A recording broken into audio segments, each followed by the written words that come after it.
Hello guys, welcome back to our channel. If your Oral-B Vitality Pro Type 3708 no longer holds charge like it used to or stops running properly between brushing sessions, replacing the battery may start sounding like the next step. Sometimes the Oral-B Vitality Pro Type 3708 becomes weaker over time, while other times it suddenly struggles to stay powered for more than a few moments. Since battery replacement involves opening parts of the toothbrush carefully, following the correct order can help avoid unnecessary confusion or damage.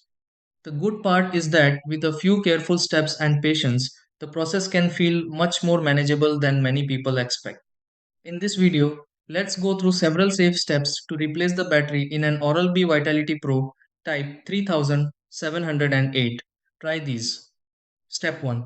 Turn off the Oral-B Vitality Pro Type 3708 and dry the handle completely before starting. Step 2. Remove the brush head from the Oral-B Vitality Pro Type 3708 to make handling easier. Step 3. Open the lower section of the Oral-B Vitality Pro Type 3708 carefully to reach internal parts.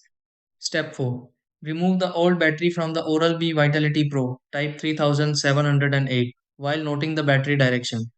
Step 5. Insert the replacement battery into the Oral-B Vitality Pro Type 3708 and secure all parts properly. Step 6. Charge the Oral-B Vitality Pro Type 3708 briefly and confirm it powers on normally again.